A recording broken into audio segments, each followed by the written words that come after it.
walang hanggan. Inyo at kulay ng mundo, sa'yo'y pinagkaitan. Huwag mabahala, kaibigan, isinilang ka man ganyan. Isang bulag sa kamunduhan, ligtas ka sa kasalanan.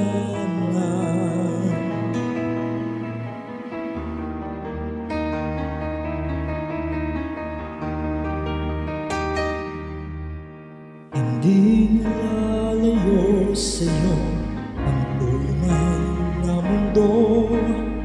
Marami sa amin nabubuhay ng tulad mo.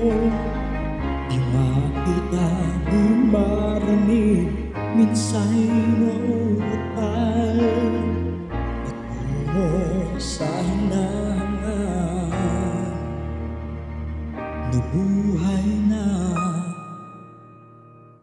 banal.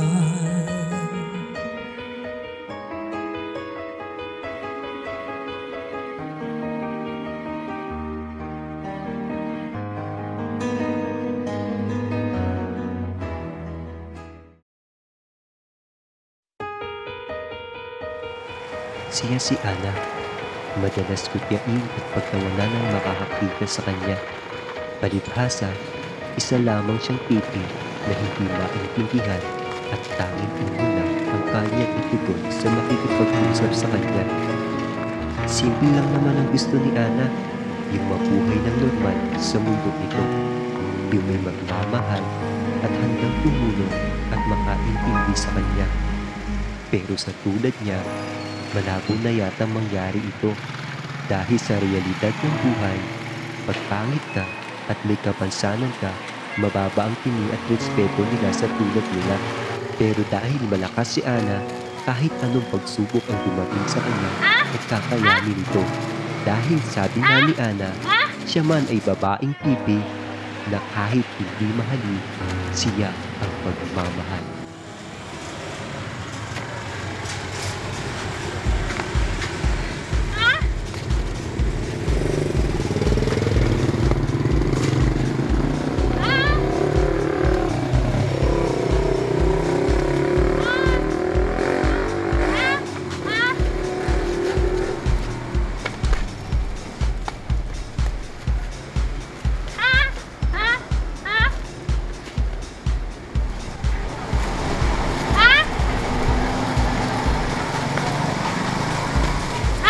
Magkano to?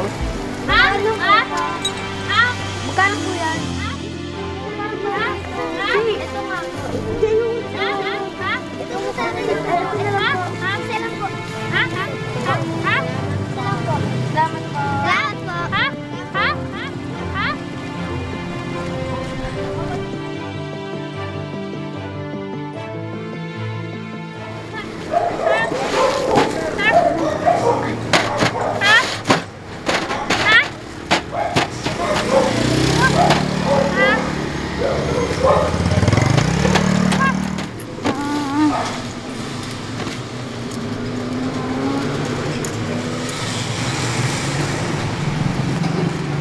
Ito na lang, bili na lang natin to.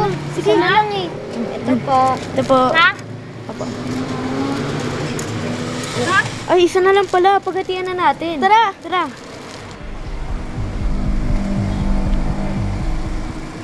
Hoy! Bawal ka na! Tigas ng ulo mo! Sabi na nga bawal eh!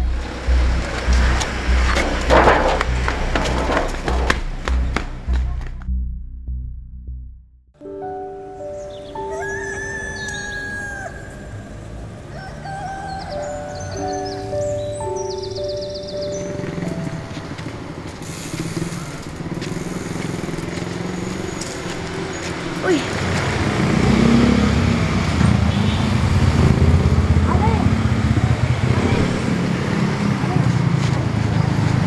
Ale, saan po pilihan ng gulay dito? Ay, salamat, Ale.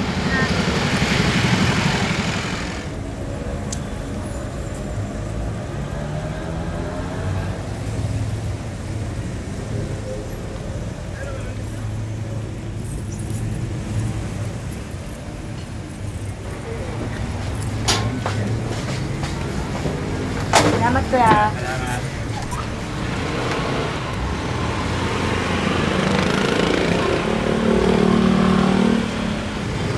Ale! Ale! Maraming salamat po, ah.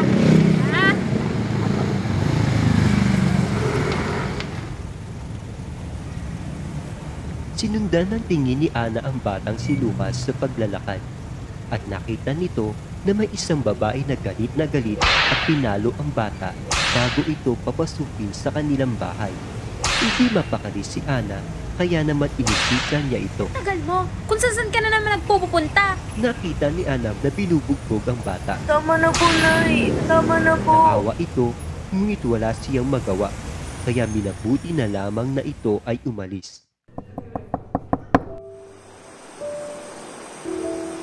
Kinagabihan, alauna ng madaling araw na siya ay maalimpungatan sa isang pagkatok. Bumangon ito at nagtungo sa kanyang pintuan. Ngunit bago niya ito buksan, pinakiramdaman niya muna kung sino ang taong nasa labas.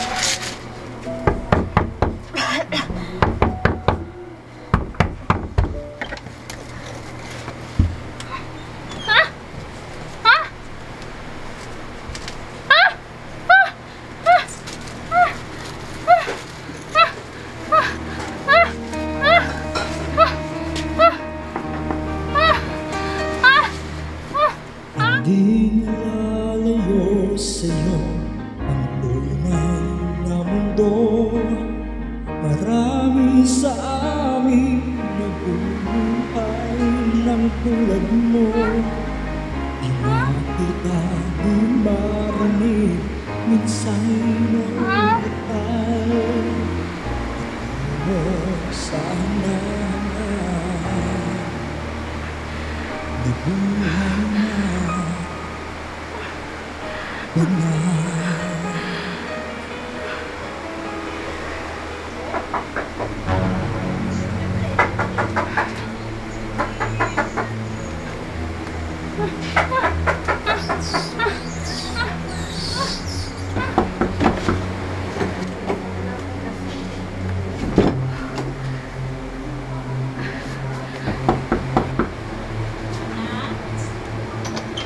Ito na yung deliver mo. Ha? Napasarap yata tulog mo. Ha?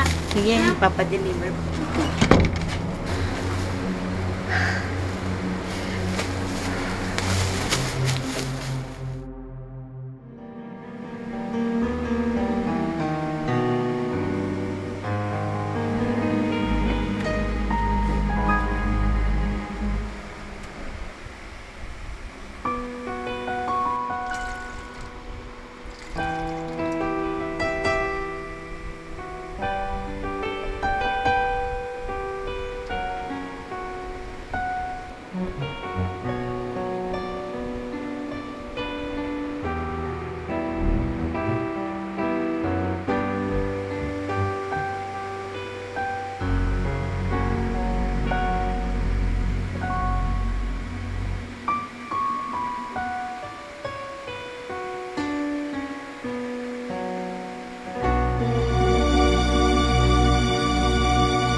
Ate.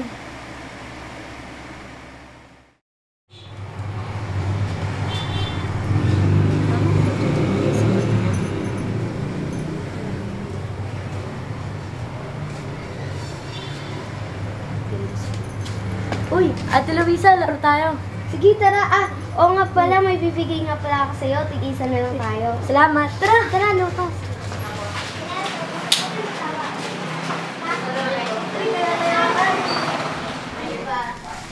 Uy, sali tayo sa kanila. Tara! Tara. Uy, sali kami. Sige, tara. Laya!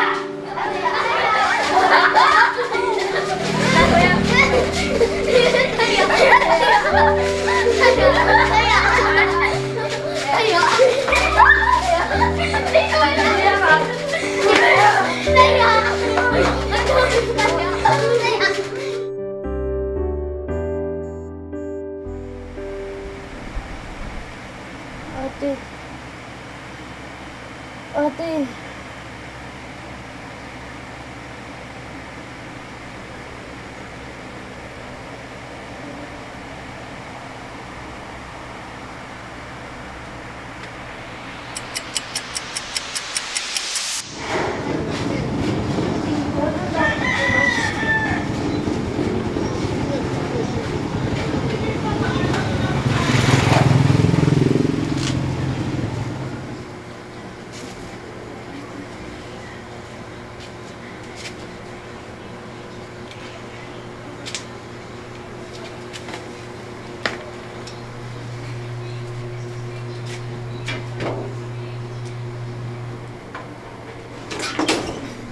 ginagawa mo dyan?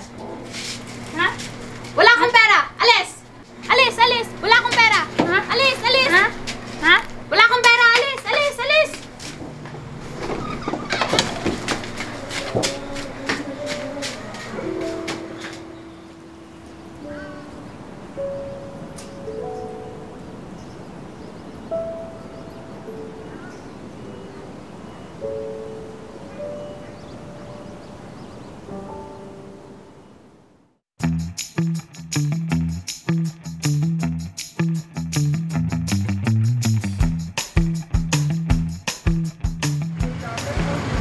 Oh, teka lang. Ale. Ha? Bibilhin ko yan lahat. Ha? May tatanong lang ako sa'yo. Ha?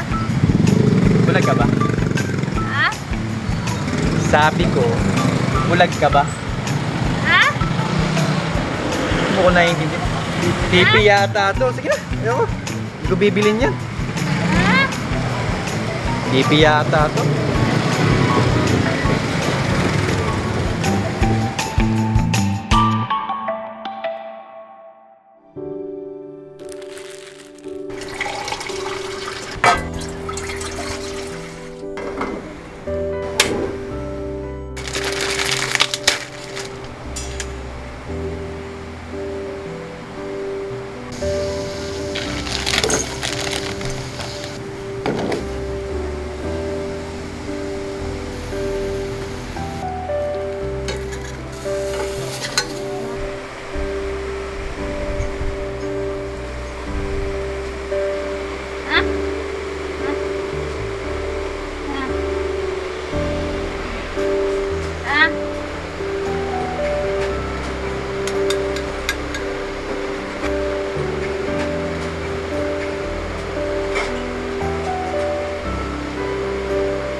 Ako na po. Maraming salamat po, Ale.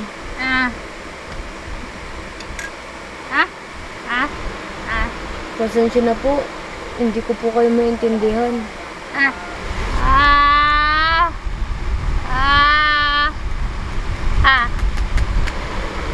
Hindi po ako marunong magbasa.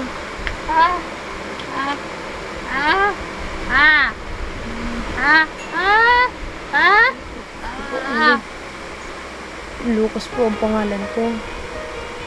At ang ate ko po ay si Luisa. Ang nanay ko po ay si Linda.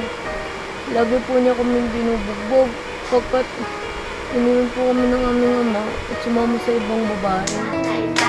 Sige, umalis ka na! Huwag ka nang babalik! Talagang aalis ako. Umalis ka na! Saan ka pupunta? Tay! Tay, huwag niyo po kami iwan, Tay! Tay, huwag niyo kami iwan, Tay! Nandiyan na siya! Tay, huwag niyo kami iwan! Huwag kami iwan, Tay! Tay! Bumalik ka po! Lagi po nagiinom si nanay at naninigarilyo. Minsan po, masisingit po siyang usok. Hindi ko nga na po alam kung ano yun. Tila naibang po siya nanay pag ginagawa niya po yun. Pagkatapos po nun, sasaktan po kami ni ate.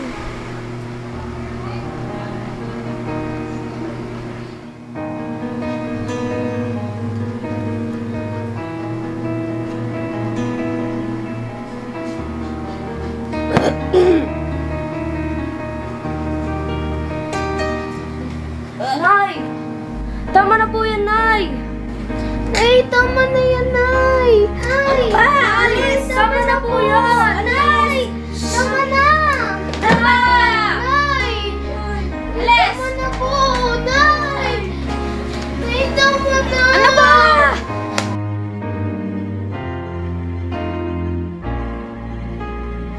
Wala po siyang awa sa amin. Kahit ano po makaawa at iyak po namin, patuloy niya po kami sinasaktan.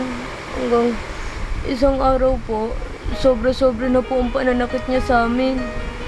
Hindi ko na po kinaya, kaya tinulungan po ako ni ate tumakas.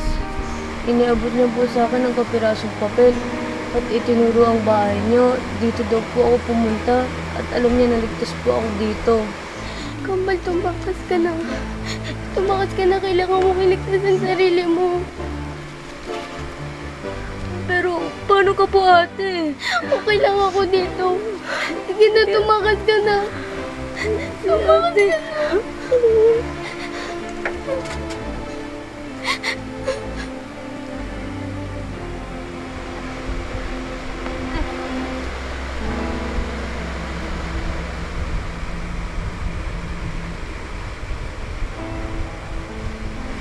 Ali, tulungan po natin si ate. Sa'yo ang musika, sa'yo ba'y mahalaga? Matahit na paligid, ang bitang na'y di marinig. Mapalad ka o kaibigan, napakaingay ng ito sa isabing katulad mo. Walang daing, walang gulo.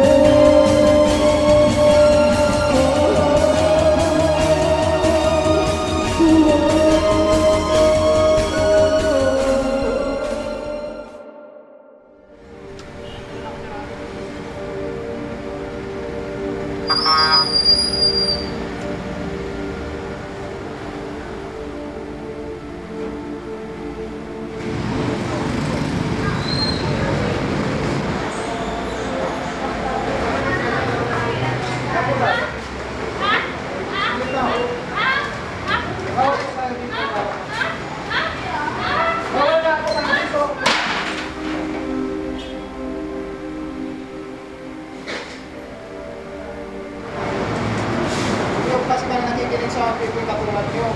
Pagkapipili lang po kami namin po naintindihan eh. Alis na kayo. Alis!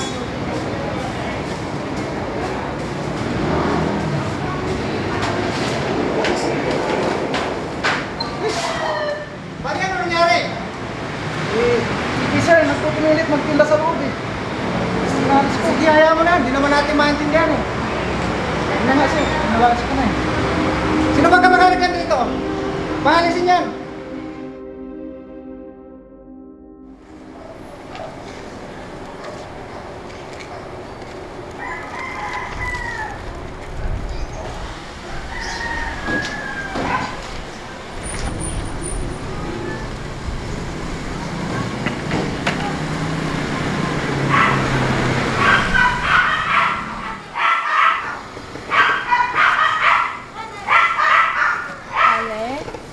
Mukha pong may problema kayo. Oo. Ali, sandali lang po. Sandali lang po. Ito ho yung calling card ko. Tawagan niyo ako pag kailangan niyo ng tulong.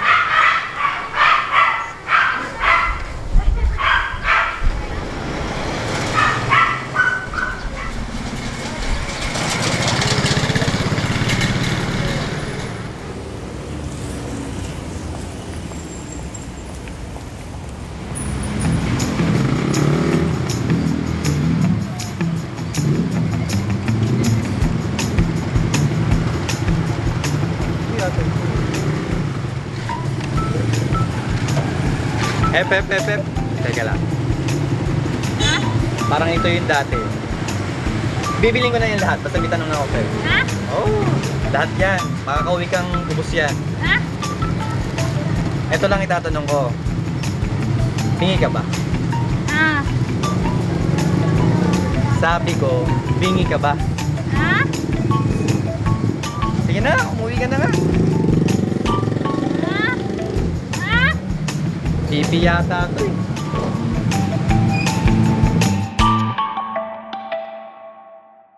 Lumipas ang mga oras at naging tulala si Ana, kaya minabuti niya na pumunta sa simbahan upang magdasal. Diyos ko, bakit sa akin pa nangyari ito? Bakit sa akin mo ibinigay ang ganitong suliranin? Anong magagawa ng isang tulad ko upang matulungan ang batang iyon? Tulungan mo po kami. Huwag mo po pababayaan ang sino man sa amin. Iligtas mo kami sa kapahamakan. Kang matakot, sumubok sa buhay. Magtiwala ka sa kakayahan mong taglay. Kakaiba ka sa ibang bagay. Ikaw ay pinagpalang tunay. Huwag mong dibdibin ang kanilang pangungutya. Gawin mo itong kalasag at sandata, dahil ang buhay ay napakaganda. Walang rason upang hindi sumaya. Ayos lang yan kahit sino pang kokontra. Magpatuloy ka lang sa mabuting gawa. Bukas titingalain ka rin nila. Isa kang tala.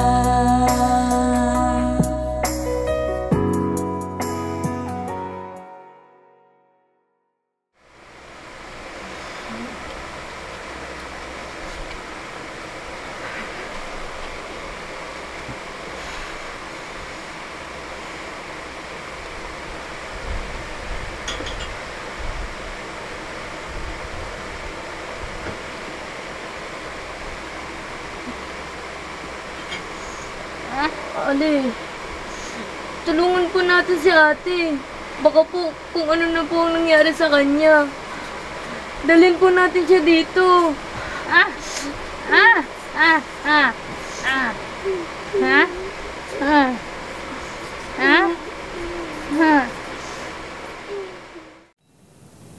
Lumipas ang ilang sandali, naisip ni Ana ang babaeng nagbigay sa kanya ng calling card. Kaya naman kinuha niya ito sa kanyang bulsa upang subukang i-text. Humingi ng tulong si Ana kay Miss Nicole at ipinigay niya ang kanyang address nang sa ganon ay siya ay mapuntahan.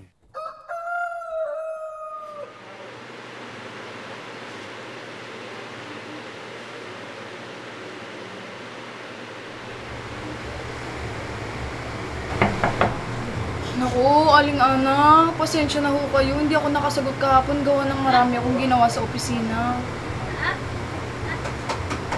Ano ho yun, Aling Ana?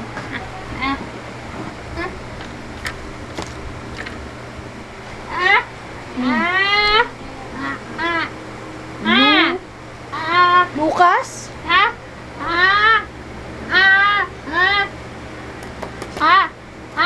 Tulong? Tulong, Lucas? Pero bakit ho, Aling Ana? Binubugbog siya? Pero bata pa yun!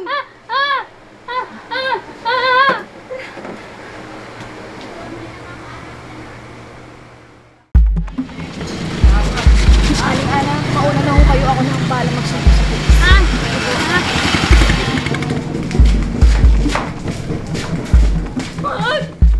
Wag, anak! Maawa ka sa akin! Maawa ka! Wag, anak! Wag! Maawa ka sa akin! Maawa? Sa amin panawa ka habang ginugulpi mo kami? Alas mamatay na sa ampas at magbubugbog niyo!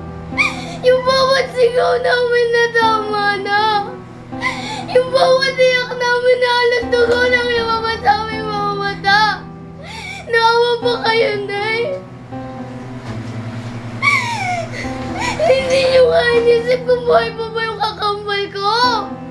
Kung nasaan na siya! Kasi wala kang kwentang ina! Kaya dapat siguro mamatay ka na lang! Awa ka! Parang awa mo na!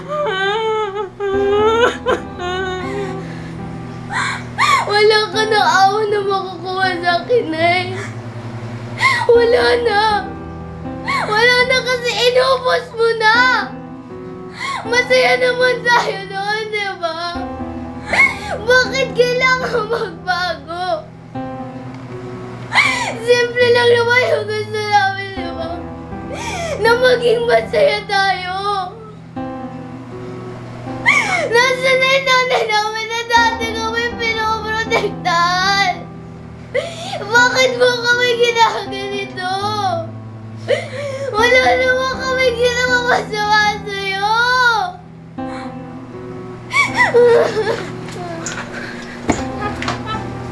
Ate, wag! Maawa ka kay Inay! Ipapahuli natin siya! Ipapakulong, pero hindi natin siya dapat patayin! Nanay pa rin natin siya! Sa kanya tayo nanggaling! Kambal, patawarin mo ko. Pero kailangan ko gawin to. Gusto ko nang matapos ang problema to. Pero ate, hindi mo naman uli ang lahat. Please, ibaba mo na yan.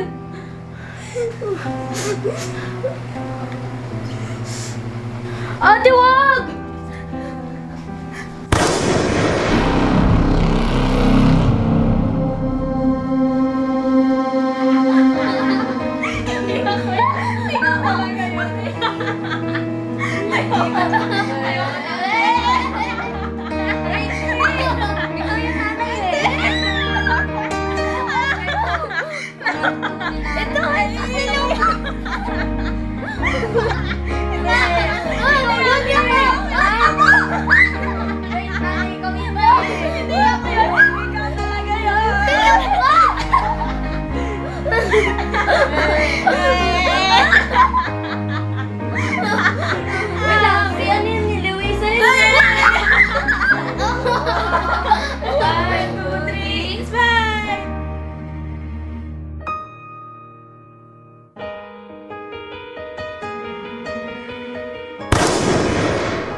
Walang daing, walang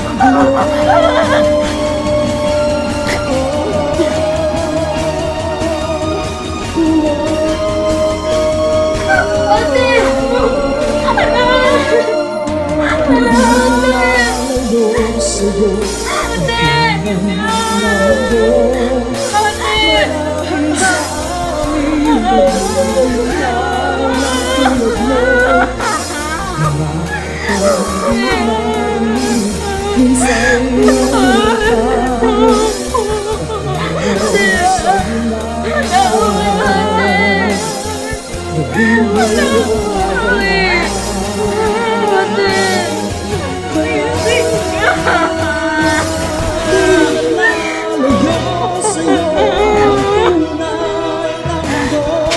Mama, pulis! Dito po kami ganito po!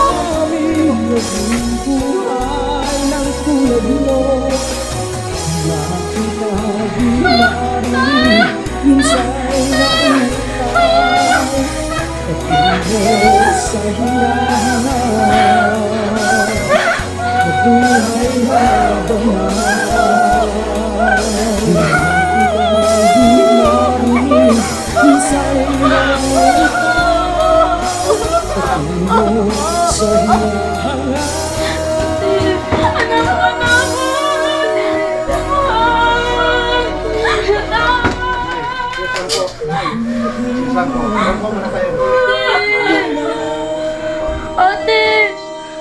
Ate! Ate! Ate!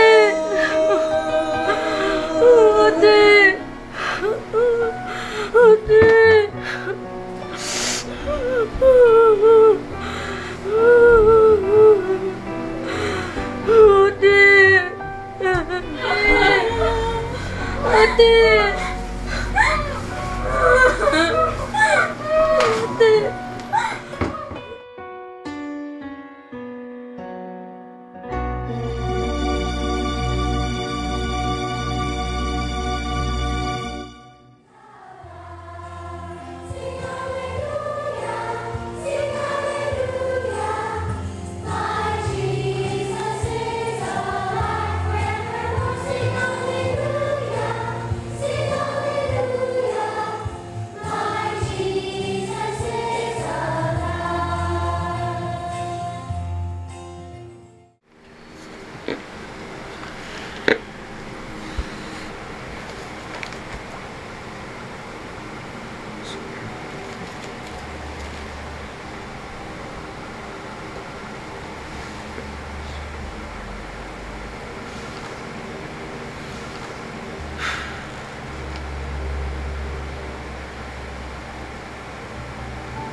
Ate Luisa, siguro kung buhay ka pa ngayon, doktor ka na rin.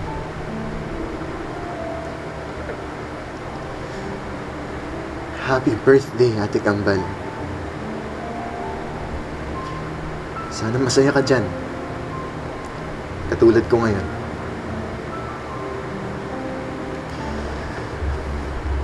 Oo nga pala. Si nanay nakalaya na.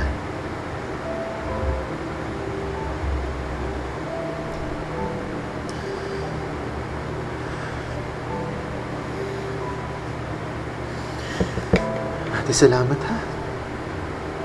Salamat. At tama ka.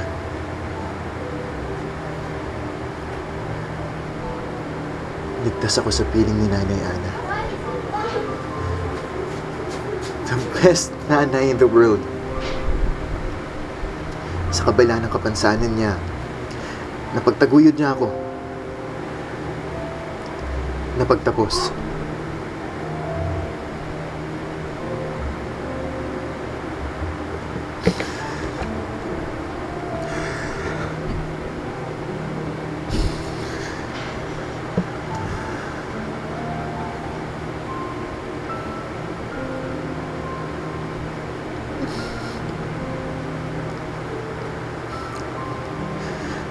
Sige na, ate. Kailangan ko pang tulungan si Nanay Ana. Naganda kami para sa birthday natin.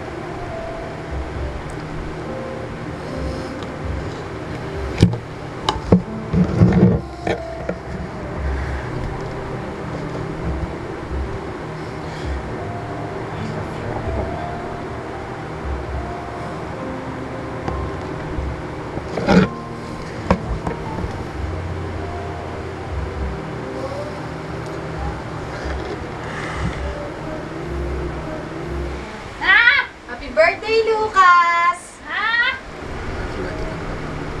Ilang buhay ay napakaganda. Birthday, Lucas! Walang rason upang hindi sumaya. Ayos lang yan kahit sino pang kokontra. Magpatuloy ka lang sa mabuting gawa. Bukas titingalain ka rin nila. Isa kang tala. Inubok ka ng mahabang panahon. Inihanda ka sa magandang pagkakataon. Dahil ang buhay ay napakaganda. Walang rason upang hindi sumaya. Ayos lang yan kahit sino pang kokontra. Magpatuloy ka lang sa mabuting gawa. Bukas titingalain ka rin nila. Isa kang tala.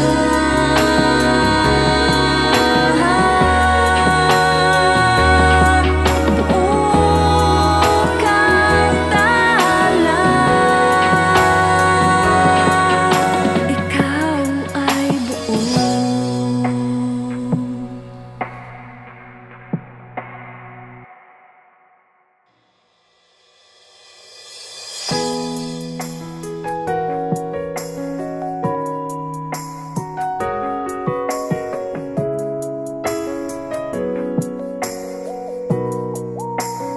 Huwag kang matakot, sumubok sa buhay. Magtiwala ka sa kakayahan mong taglay. Kakaiba ka